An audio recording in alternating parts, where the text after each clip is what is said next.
Congratulations. Another solid game there, sir. Darko was talking about you being more of a roller now than a pick and pop guy. How do you like that, and are you getting used to it? I saw you at the rim an awful lot tonight. Yeah. Well, I'm happy that the guys are finding me when I roll. That makes it easy.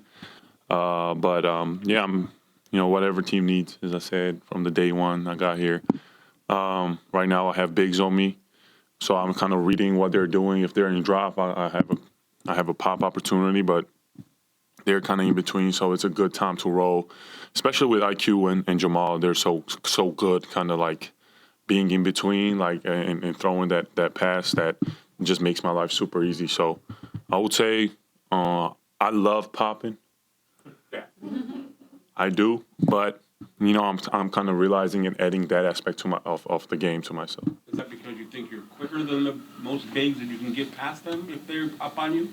As I said, like first thing is like the point guards. Like they're super good going downhill and kind of seeing that pocket pass or just a delayed drop off. Like I think against the Lakers we had few where Jamal goes so quick that the guys kind of like commit to him and then it's like a late dump off. And Quick is really good at come off and hit you straight in the pocket so you can kind of go for a layup. So, it depends who I'm playing with. But as I said, they're both so good and they kind of make it easy. But it's kind of also the fact that, as I said, like I feel like I'm like that step. My first step is quicker, so it kind of helps me be there. I mean, you're touching on Jamal and IQ. They're playing together more. Yeah. And what do you like? How does it affect your game? What's effective about it?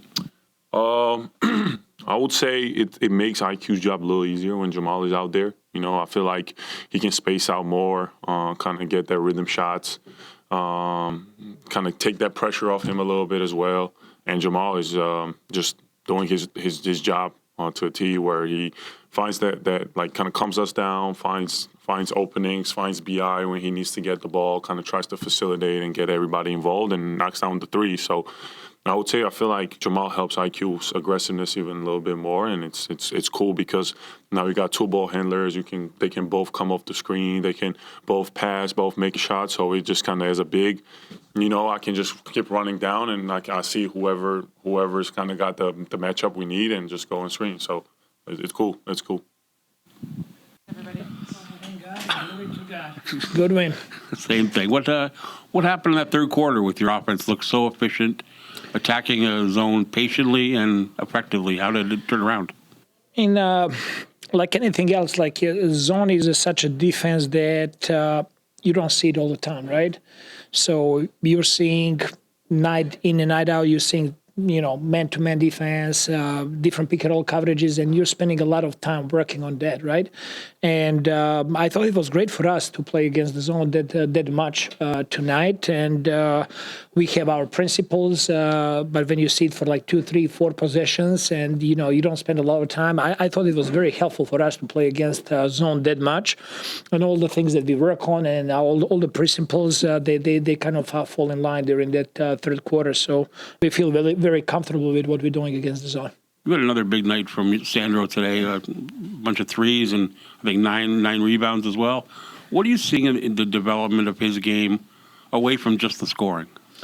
He's helping us in so many ways, so I think that his rebounding is improving. I think that he's a player that's still developing his pick-and-roll game. We're using him in the pick-and-rolls to roll more than pop, and that's something that's new for him that he was not doing that a lot in the past.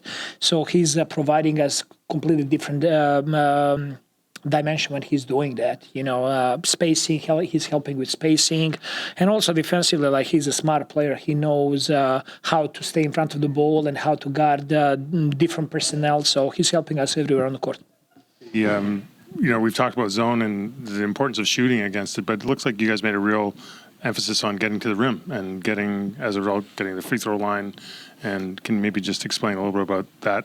Sure. I mean, when you get to the rim, doesn't matter. Like zone is such defense that you're supposed to defend a certain zone on the court, and there are those gaps that you need to attack. That's going to allow you to get to the paint and to make the right decisions from there. And also it's very important against the zone to have to get defensive stops, so you can actually get out in transition and run. And that's kind of like all of that together came in that third quarter. Is that more, like instinctual? Like if you see like a Scotty going up the middle, like that's to his strengths, or like Sandro, if he catches it real quick, he's not looking around to make another pass, he's just going to take the shot. Like, are you noticing that guys are just not overthinking it when they're seeing that and just sort of making right away more Yes, I think we're making good decisions, and I thought for a stretch of games we were making good decisions. Now we're just like more comfortable with those decisions, and understanding that when our good shooters are taking shots, we gotta live with the outcome. And of course, we're gonna go on these stretches that we're not gonna be making shots, but also when we get hot, I think that's to our advantage.